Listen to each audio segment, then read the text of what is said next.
Hi everyone, Richard Carlton here. We work really hard to update all our videos and to bring you the newest information regarding the latest release of the FileMaker platform. Now this is one of those videos that we reviewed and we thought that it contained really great content that frankly hasn't changed very much or at all since it was originally shot a couple years ago.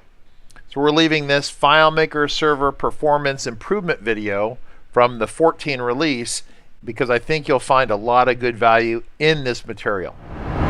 Hello everyone, this is Richard Carlton for learningfilemaker.com. We have a really excellent video for you today. It's pretty deep and pretty detailed, so I want to give you a little bit of an upfront summary of what to expect in this video. So first off, this video is for intermediate to advanced FileMaker developers. And this video is really about FileMaker Server 14, and a good chunk of it will be talking about WebDirect. So during this video, we're going to be interviewing and talking with, at length, Nick Lightbody, who is one of the resident experts in the FileMaker community about FileMaker Server. And he's done a great deal of testing on the FileMaker Server 13 and 14 platforms. And so he has a lot of information to give us. So during this video, we're going to discuss some very specific things that you can do within the built-in charting that's part of the FileMaker Server to look for problems within the FileMaker Server. And normally within FileMaker Server, all sorts of graphs can be created, and a vast majority of people have no idea what to do with this. This video is going to get you on the way to understanding the 3 critical items in the charts that you need to look at. Another section of this video, we're going to be talking about how Nick Lightbody has established a standardized testing procedure to try to benchmark FileMaker Server configurations between different versions and different configurations of hardware. And while in this video we don't go really through his testing methodology, this is probably going to be your first exposure to that testing system that he's established. It's an automated testing suite that he's built. We'll work in future videos to get you more information about that testing suite. However, that testing suite is yielding some really amazing information about the differences between FileMaker Server 13 and Server 14. And to cut to the chase, Server 14 is much faster. And we'll get into how and why and all the details therein. Additionally, Nick has done a lot of analysis on the memory requirements and changes that are part of WebDirect. In fact, the hardware requirements for WebDirect 13 were extreme. That's come down dramatically. So in this video, we're going to explicitly talk about the memory requirements for WebDirect 14 and how those affect how you set the FileMaker Server cache as part of your setup for FileMaker Server. So this is a detailed technical video, and it's one of our longer ones, so buckle up, get a fresh Diet Coke, and prepare to have your brain filled up with awesome knowledge. So to get things rolling here, I want to introduce Nick. He's live with me on this video, all the way from the UK. Nick, start things off by just giving everyone a quick introduction as to who you are and what your background is. I discovered FileMaker in 1997. I'm a lawyer, an attorney by trade. And I set up my own law firm in 1997, and I wanted to have voice recognition, so I went out and bought myself a Mac, because in those days Power Secretary was the only thing worth having for voice recognition on anything. I ended up being introduced to FileMaker through a friend. He said, look, this is what you need, and one thing led to another, and after a few years I retired from the law and became a full-time FileMaker developer. And that's what I've been doing for the last 15 years. And FileMaker, of course, has come on. It's developed enormously over that period. And what you can do with it now is just amazing if you're prepared to organise yourself a bit. And as you said, yes, I guess I'm an organised guy. I guess most lawyers have to be. And so, yeah, I'm really excited by what we're able to do with FileMaker now because of all the great improvements that have appeared over the last few years, particularly things like WebDirect, like being able to run it straight off mobile devices from a FileMaker server. These are really accessible things that make using the platform so much better for normal people, I think. That's great. So first off, I mean, most people are aware that WebDirect has been improved greatly in FileMaker 14, and of course it runs much faster. And WebDirect comes from Server 14, so the assumption is that somehow Server is faster, but it's faster in a lot of other ways that maybe most people aren't aware of. And so why don't you walk us through some of the testing you've been doing, and we could talk about that. I mean, because people frequently say to us, we have this FileMaker server, and it's not working very hard. So we could always put more people on the server, because they look at the performance chart of the CPU or something, and they see it's not doing very much work. And so they're always thinking about how many more people they can put on the server, because the server's not loaded down very much. I mean, have you done testing along these lines? Yes, Richard, that's a great place to start the conversation. The thing to understand is that FileMaker Server, as a software platform, has a great deal in common with other database management systems. They're software that are designed to look after your data really well and provide services to potentially a very large number of people, and do a lot of different, very small things at almost the same time. And depending on the resource available on your server, whether it's a small, humble little Mac Mini or a big, robust industrial piece of kit, whatever it is, it has a certain capacity, and within that capacity it'll run sweet as a nut, no problem at all. The thing to understand is the point at which it ceases to run sweet as a nut is the point at which things start to be slightly more that it can cope with, and in those circumstances small delays start occurring in that the server has to start queuing things up slightly. But the moment it starts doing that queuing of things, the delay that's being brought into the equation, will increase exponentially, or if not exponentially, extremely rapidly. So that when you look at the FileMaker Server statistics, you want to see most of them running right along the bottom of the graph. When some of them, we can talk about this in a minute, when some of them start coming off the bottom, it's either that the machine is slowing down at that point, or it's the precursor to it happening imminently. So if you see a little flutter of activity on the graphs at the bottom and say, hey, I could put on 10 times as many users, then that's a misnomer. You want to see it always running along the bottom, and think of it as a binary system. It's either running sweet or it's running bad. You put too much load on it, then it's not going to cope, and you need to either reduce the load or increase the resource. So what you're saying is that in another way is that this thing is going to idle, what looks like idling along at a very mellow tempo, loafing as we say, and then suddenly it will go to what you call choking the server, and the time between loafing and choking is very minimal. It's just like just suddenly it's in a bad way, and there's almost no in between time. Is that kind of what we're just saying? Yeah, I think that's a good way of putting it.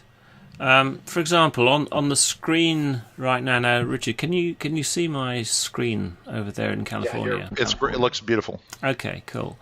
Now, here is an example of the sort of thing we're talking about. And we'll talk in a moment maybe about exactly what the different lines on the graph mean. But the top part of this section has got 3 graphs on it. It's got a dark blue, a pale blue, and a yellow. And the dark blue is something called remote calls per second. It's a measure of activity. It's the number of jobs that the server's being asked to do. The pale blue is showing how many calls in progress at any given time. The yellow is wait. Now, we're showing here a server that is highly stressed. And you can tell it's highly stressed if you look at the lower part of the screen where we're showing the operating system activity monitor. This is the CPU history. And with any computer, when you get the type of CPU history structure you're getting on the left-hand part of the screen, which is what we call plateauing, then that's pretty much on 100%. What it means is that in this case, this machine's got two processors. There's the two tracks there, the bottom and top ones are the two processors, or the two cores.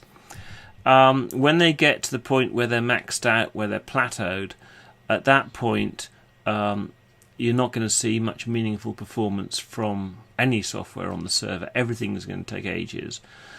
In this particular case, it was maxed out with 32 users. We then took 2 of our virtual users off the system, and you can see in the middle of the screen at the bottom, then the plateauing disappeared, except for one little iteration a bit later on, and it went back to a normal sort of level of activity. And the wait time on the graph at the top, the yellow line, you can see how after a couple more peaks it's then settled back down. And if you look at the right hand end of the top graph, you can see that the yellow, the weight, is almost along the bottom. The blue is within, mainly underneath the 50 iterations per second, and the pale blues. This type of level of activity, this type of thing here, if the server's running sweetly, and this here is relating to this here. This is what things running nicely look like. But the moment you do this, this is what you don't want to see at all. Right. And so the point being that you went from 30 users to 32 users, and this was an actual test that you were running, correct, with your own software, a scripted test, correct? Yeah. And so we knew that what each of the clients was doing the identical activity. So I've actually looked at Nick's testing everyone, and he's got some testing software that actually very mechanical in nature, kind of like a robot, and it sits there and it kind of beats away on the FileMaker server in a pre-scripted sort of way. And so you can be rest assured that each of those 30 or 32 people are actually robot kind of processes, and they are doing the exact same thing. So those 2 that were dropped off, each of those users are identical in nature as to what their activities are. So it's important to also understand here, and I need to frame the conversation here. Really, really important. This is 30 or 32 users that are actively hammering the server, correct? And so it's processes that these people are, and it's scripted, so the script is running full speed continuously, finding, sorting, creating new records, all that kind of stuff. Is that right, Nick? Correct. Let's just give a little bit more detail there. We've got 3 different types of test user. We call them intense, or busy, or relatively inactive. And we've done testing with all sorts of different combinations, but the tests we're showing you here, and the ones we find are most useful, are running what we call busy users. Busy users are like having people in the office who just do nothing but work and keep on putting in new records the whole time. So if you thought of something a little bit like a supermarket checkout maybe, or somewhere where they're just hammering away doing stuff, the intense user is like a robot hammering away without respite, and that pushes the machine very, very rapidly towards being overburdened. The busy users are at a more human level, but still really quite busy. So a normal type of combination of users would in fact be, in most offices, a proportion of busy users, maybe 10%, maybe a third, probably not much more than that, while many other users are relatively inactive because they're making new records sometimes, but a lot of the time they're just browsing information, looking at it, doing other things, because of course in most offices, although your FileMaker system is really important, you're not actually hammering on it the whole time. So it's very important to understand that the testing we're doing here and the user numbers we're using occasionally, they're not absolute user numbers at all. They're used as a basis for comparison between different machines. So we can say on a certain machine it'll support a load of X, another machine it'll support a load of 2X. So if your existing machine will maybe support 50 users, say, and you test it and it comes out with our testing and supporting 15, then if we run our testing on another machine that shows it'll support 30, that's times 2, so you can apply times 2 to your 50, so you're then on 100, if that makes sense. Yeah, absolutely. So the idea is that we just have a standardized way of testing, but I just want to make sure that all the people watching this video understand that this is not reflective of this kind of computer running 30 users and that maxes out, because these are effectively, once again, robot machines. And Yeah. you're never going to have, I mean, in reality, 30 busy people in a real office, more likely this represents 75 or 80 users in a company at least, or maybe even 100 people. Well, Richard, we'd all like to have people in our office hammering away really busy the whole time, wouldn't we? But equally, in every successful business, people have to have time to think, they have to talk to other people, they have to do all sorts of other stuff. But I think the thing, that, going back to why we've done this, the thing that we felt was lacking was there was no existing methodology for actually working out what the capacity of a given hardware and software combination was with FileMaker Server, i.e. how many users can we realistically expect to run on this box? It runs smooth and nice. If perhaps we're looking at buying services from people running virtual servers in the cloud, what type of capacity might we expect from a certain configuration, a certain form of deployment? So this methodology is to have a simple way of running a test or series of tests that will give you a basis for comparison, so you can say this has got a capacity of X, this has got a capacity of 3X, this has got a capacity of X divided by 2, or whatever. Sure. Well, show us what you discovered in terms of 13 to 14, because I know that was really interesting. Okay. Or is that the next step in our conversation? I think what we can do here is let's take a quick look at the FileMaker server statistics that we can use, and then go on and look at 13 and 14, if that makes sense. Now, yeah, absolutely. This is a chart that you created? Yeah, that's right. So tell us about this. So this is, this is like a cheat. Well, it's too bad FileMaker didn't come up with this. Leave it to a third-party consultant to come up with something like this, as awesome as this is. So these are the different lines of a chart that can come out of FileMaker Server, and it kind of tells you which ones are important for what reason. That's cool. Yeah. Well, the small box on the right is a screenshot of what you'll get with FileMaker Server if you open the FileMaker Server Administration Console, then go down to the section on the left that deals with statistics, open that up, and you get a blank screen where you can then click and select which tracks you want to run, and as it says on the right hand side there, select up to 6, so you can have up to 6 statistic types. What this doesn't do is it doesn't give you a lot of guidance on what you might want to use. So what we've done is to just cut those up and spread them around a bit and try and show what we found has worked for us. And the most important ones for our testing have been the ones under section 1, which is, our question was, is the server's CPU handling the load gracefully, or is it moving towards a choke? And the 3 measures we're using here are the remote calls per second, and the remote calls in progress, and the wait time in microseconds. There is a 4th statistic in this area called elapsed time, which, as we've said in the note, we're not quite sure what it adds. Somebody somewhere will doubtless tell us, because everyone uses these things in different ways. But our realization was that, and we'll look at a graph in a second, that the remote calls per second is a really good measure of the physical load going into the server, because they're jobs. Each job coming in is a call. A call may in fact be several different bits, but essentially it's how FileMaker have chosen to measure these things. And if the thing is running sweetly, then you'll rarely see the remote calls in progress statistic come off the bottom of the graph. That isn't because there aren't any. It's because FileMaker Server is providing you with statistics based on a sampling interval. And in the FileMaker admin console, you can set the sampling interval and you can reduce it down to a minimum of, I think from memory, 3 seconds. Mostly it's going to be set at 30 or 20 second intervals.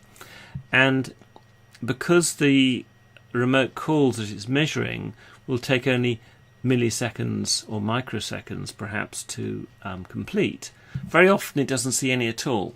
Not that they're not happening, it's just that it's not catching them within the sampling. So they're happening so fast they don't even show up on the graph. And the point then is, Richard, that when they start showing up on the graph, it shows that the thing is starting to slow down. Yeah, so that's almost like a term we have here is a parakeet in the coal mine, right?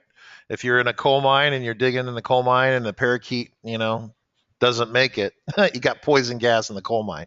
Okay, well, in British mining we used to have canaries, but it's the self-same thing. The canary in the coal mine, yeah. Parakeet, canary, yeah, exactly. On the crib sheet there, we've got some other things as well, but let's just concentrate on the top part, I think, and maybe we can talk another time about some of the other things on here. So Nick, go ahead and show us the comparison between 13 and 14. I'm dying to know what we found out. Well, Richard, that comparison between 13 and 14 is quite a big difference that we've seen. And I have to say that when under beta testing we first observed this, I had some doubt about whether or not I was actually seeing what I was seeing, because I thought, hey, this is quite a big change here. And I still don't fully understand why, but we've had people in a lot of different places now running the same tests on FileMaker Server 13 and 14, and we're seeing a really consistent pattern here. So this has meant that running under OS 10, under Yosemite, this is 10.10, we're seeing FileMaker Server having an apparent capacity of more than 2 times and up to 4 times as many apparent users. We haven't observed exactly the same performance change under Windows yet, but that may well be a function of the way in which you're measuring it. The basic point is that running FileMaker Server on 2 boxes and comparing the numbers, as we can see on the screen here, shows some really big differences. On the left here, we've got FileMaker Server 13 running our numbers, trying some stuff, and you can see that this is a server which, from the numbers on the left, you can see it's a 4-core server, 16 gig of RAM, and this is currently set at an 8 gigabyte cache. And you can see that this particular box is maxing out at about 20 users. Now, as we said before, that's merely indicative. It's not an indication of what it'll really do, but it's merely this yardstick we're using. We talked about the statistics. We've got the 3 statistics we talked about a few minutes ago on the screen there. The dark blue line is the remote calls per second. The yellow line is the wait in microseconds, and the pale blue line that you can only see a little bit down the bottom here, this is the remote calls in progress. Okay, so you can see that this machine has gone along running reasonably sweetly, and then what's happened? You can see that the pale blue calls in progress has come off the bottom. It's come off the bottom a little bit, not a lot. But as soon as it's come off the bottom, the wait time has started peaking right up here. And then when we've reduced the load slightly, it's come back down again and it's run on again smoothly. Now to be clear here, this is 20 of our robot simulation users, 20 Correct. Real users. And the test between 13 on the left and 14 on the right, these are the same robot users. So this is the exact same test on the left and right, correct?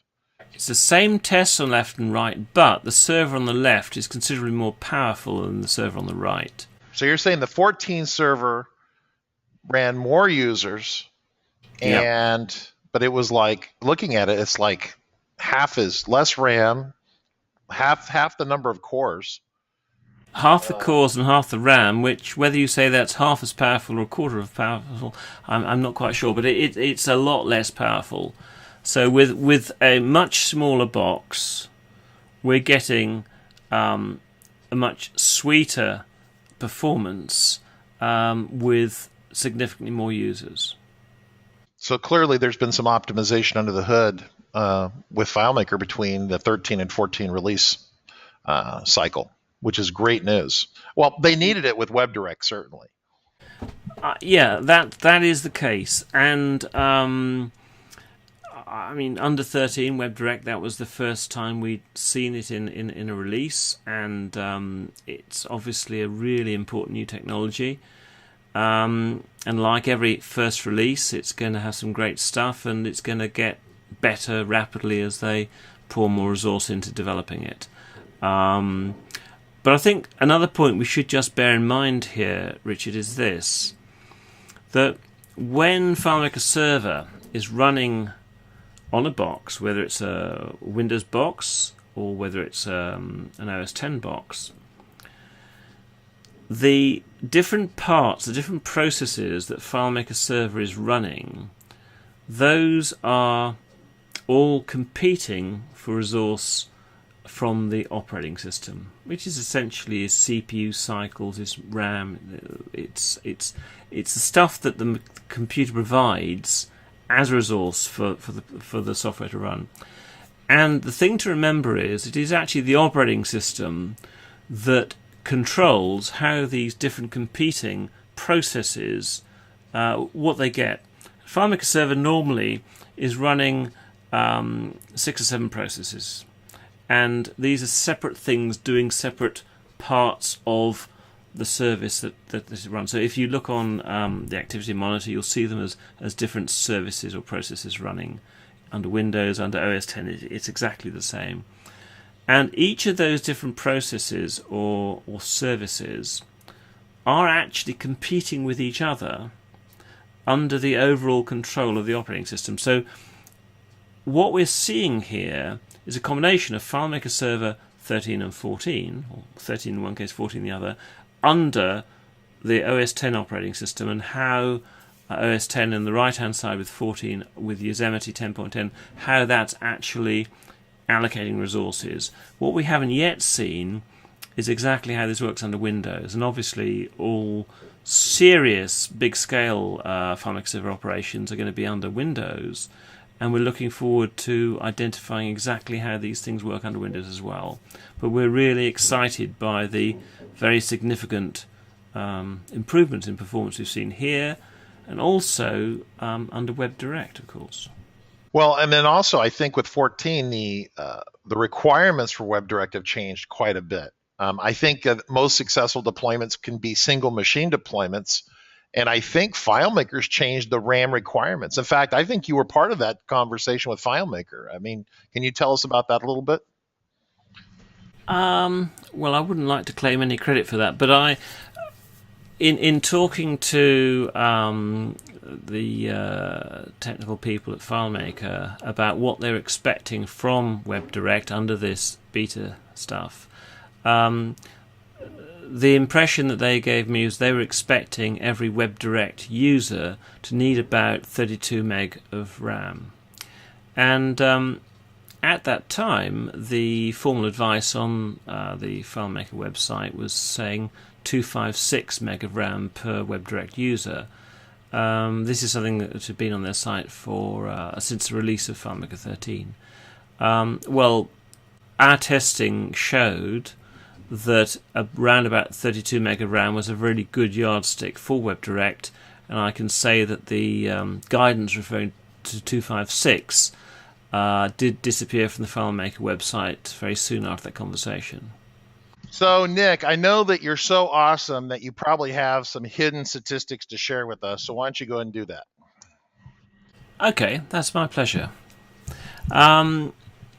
We talked to FileMaker about what they hoped would be the case with WebDirect, and the thing to remember there is that there's memory, different types of memory is being parceled out in different ways. So on your given server, you can have X amount of RAM. Let's say you've got 16 gigabytes of RAM.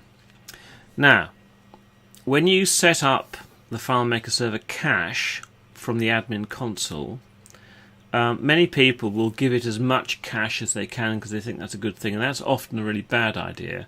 FileMaker Server 13, generally speaking, does not run well with more than 2 gig of cache. I don't know why, but this appears to be the case from our observations and from what many of the great and good have told us. FileMaker Server 14 seems to make good use of more cache, but you certainly don't want to give it too much. And part of the reason why you don't want to give it too much is the more cache you give FileMaker Server, which is cache is where it's putting records that it's using, analyzing, doing stuff with in memory in order to manipulate them more quickly. So it's like a great big pasteboard or clipboard that it can use. But if you set up part of your machine, you grab that memory to be FileMaker Server cache, it can't be used to run the operating system, and it can't be used to run FileMaker Server the services either. So you need to be really very careful about what you do. And you then need to remember that WebDirect is actually using memory, not from FileMaker Server cache. WebDirect is using memory, RAM, from the part of the RAM that isn't in FileMaker Server cache, hasn't been grabbed for cache. So WebDirect is using memory, RAM, that is part of the part allocated to the operating system. So in your 16 gigabyte setup, if you've taken, say, 4 gig of RAM for FileMaker Server cache, that leaves you with 12. Allow, say, 2 gigabytes for the operating system, that leaves you 10. That then leaves you 10 for other things to run, including WebDirect clients, and our numbers suggest 32 meg of RAM is about the number you want for each WebDirect user. So that's actually 30 per gigabyte. An easy number is 3 users per 100. 3 users per 100 meg of RAM, or 30 users per gig. How many users per gig? 30. Oh, 30 per gig. 30, yeah. Okay, so 3 users per 100 megs, or 30 per gig. That's pretty good. I like that. It makes the math easy. So that's the memory that really needs to be kind of sitting loose out there over and above. Exactly. Of course, we really can't allocate it specifically. We just have to make sure that we have lots of extra memory on the machine so the machine can grab it and use it. So that memory is also used by the web publishing core, right? To run the web publishing core. It's also used by Java, right? Exactly. Yeah. So on these numbers we've got here, we've got on the left-hand side, the first column is a clean start. So this is no WebDirect users, and this is looking at how much RAM the different FileMaker Server processes are using. So FM Server D is the basic database server. That's what makes it all happen, basically deals with the data. Then the second one, FMS CWP, is custom web publishing. That service, custom web publishing, is used for the custom web publishing that people have been doing with FileMaker for many years, but is also used in part by WebDirect. But beyond that, WebDirect is also using a number of Java processes to provide the illusion of looking at FileMaker through your browser. And so you've got to add together the memory and the resources, if you like, used by these 3 different areas: FileMaker Server itself, custom web publishing, and Java. So on the left here we can see that with server running, it's got some Java processes running, but they're, if you like, in limbo. They're running and available to provide support to WebDirect users, but there's no load on them, so we call that a clean start. We then go on to 1 WebDirect user, 2, 3, 5, 10, and 15. And if you take those numbers and you say that the clean start memory used, which we've called the core, in this case it's 3 gig, or 3009 meg in total. We've then taken that off the total for the amount of memory used for each of the different numbers of users, and that's given us an amount of resource of RAM being used. So taking, for example, 5 users, we've got 3,132 meg in total being used. Take off the 3009, that gives us 124 that have come into use because of having 5 WebDirect users, and that then, of course, gives you 25 meg per WebDirect client. So it varies a bit, and we don't have the inside knowledge to know exactly how it's engineered. We don't really care. What we do know is that if you, as a rule of thumb, if you say 32 meg per WebDirect user with FileMaker 14, then you're in the right ballpark. And that is a really, really big change, a big improvement from what FileMaker were recommending with 13. So this means that providing you've got your licensing in place, you can have a significant number of WebDirect users running on FileMaker Server 14 without having to go to a extremely high hardware configuration. What it also means is whatever kit you've got at the moment under 13, if you deploy it with 14, you're going to get an awful lot more bang out of your buck by merely upgrading from 13 to FileMaker Server 14. Well, that's fantastic. So what's the total FileMaker footprint? I mean, right here it's 309, but what's down here? The total here. This is the total line here. So with 15 users, the FileMaker footprint is 3207. So it's got about 200 meg more in use with 15 users than it had on a clean start. So clean start was 3009 and 3207. Call it 200 with 15. That's pretty lightweight. So yeah, so that is the complete FileMaker footprint right there. Well, Nick, this is fantastic information. So we've covered some of the charts and how they can be used to look at performance issues within the FileMaker server product line. We've looked at the differences between 13 and 14 in terms of some of the performance improvements you're going to see in the product, not just in WebDirect, but in the product itself. And then we've also talked about some of the memory requirements that have changed in WebDirect. That's part of this equation as well. And we can go a lot farther with WebDirect with the same amount of hardware, right? So that's a lot to absorb in one video. I really appreciate it. Pleasure. I mean, it's early days, and doubtless when we see wide-scale deployment, we'll learn a lot more. And I've got no doubt that if the nature of the solutions that are being deployed are perhaps a little bit less efficient than one might hope, then of course you may well find that the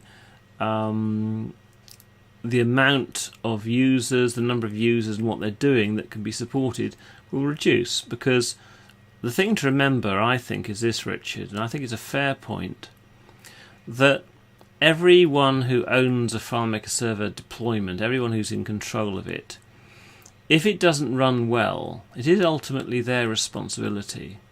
Because if you put FileMaker server on a reasonable hardware and software resource, on a reasonable box or virtual server suitable for your use, suitable for the number and type of users that you're using and their means of connecting to it, it will run well, provided the solution itself is reasonably well written. It is the case, as we both know, that it is possible to write extremely inefficient stuff in FileMaker. FileMaker doesn't stop you writing something that's really, really slow. And it is also the case that the vast majority of solutions running on FileMaker Server around the world are what I would choose to call legacy solutions. They're solutions that grew up over the years and have been converted as time's gone on from one format to another. And I know that, Richard, you've done a lot of training stuff on getting much more efficiency out of use of styles and themes and things like this. And if you have a system that was originally running under FileMaker up to FileMaker 11, and then you've converted it to 12, and you haven't grasped the nettle of using the new appearance layer more efficiently, using themes and styles correctly, then you may find that the sort of numbers we're talking about don't apply to you, because you're asking FileMaker Server to do so much work. It just, it's just working double, triple, quadruple time, just trying to cope with what you're asking it to do. Whereas if you'd optimize your solution a little bit more, then you'd get a lot more out of it.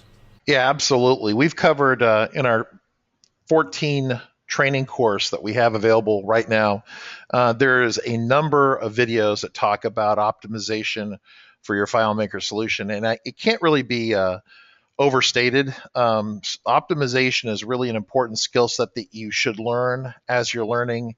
You never quit learning about optimization. I mean, Nick has been in the business way over a decade, and he is still learning about optimization. Same for me. In May of this year, it's 25 years for me in the FileMaker business.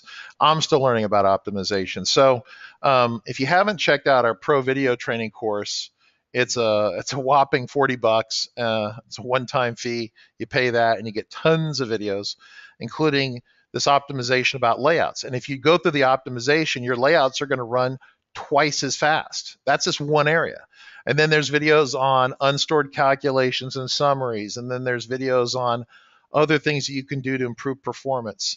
And then this video here that we just have done is starting to understand how server is going to behave if you start to push it too far, and then kind of some of what the symptoms are. I mean, the symptoms are going to be your customers are going to call your phone and complain, but you can actually see it on the chart, on the graph to some degree, and you can start to understand that it's not going to gracefully scale up to unhappiness. It goes from happy to unhappy real fast. It goes loafing to choking, I guess was our terminology. Loafing to choking, absolutely right. And just that first thing, that first takeaway from this video, the moment you realize, as the person responsible for making the system run well, the moment you realize that if it's not loafing, it's getting near choking, that's going to give you the starting point to really get the best out of your system, and not to have unreasonable expectations of it as well. Yeah, and sometimes people can throw more hardware at their problem, but then a lot of times they can optimize the solution and make things run much, much faster, much more efficiently, and no hardware needed to be purchased. But I've met customers that go both ways. They'll throw money at the hardware, or they'll invest in time or effort or money into optimizing a solution. And frankly, a lot of times you're better off just optimizing the software. But if you're not running a solid state drive, for example, on your server, and enough RAM, I mean, those are the first two areas I always start with these days, anyway. So another thing to remember in this area, of course, is that you should distinguish very carefully between what Apple call a fusion drive and a solid-state drive or a hybrid drive, because a solid-state drive is a bit of kit that acts like a disk drive but is just memory. A fusion drive is a combination of an Apple computer's hard drive and some of its RAM, and maybe an SSD as well, but it's basically various things put together, which is not what you want for FileMaker Server, because if one of those bits fails, the whole thing's going to go down. So just in case that ever came up, do remember, a Fusion drive may be great for a workstation, but it's absolutely not what you want for a server. Yeah, I totally agree on that. Well, in the future, I think Nick and I are going to shoot some additional videos, potentially more in the advanced side of things. And we'll look forward to being able to shoot those and bring those to you. But I think for now, I think that's a wrap. So once again, thanks to everyone for watching our videos, and we'll catch you next week. Cheers. Thanks.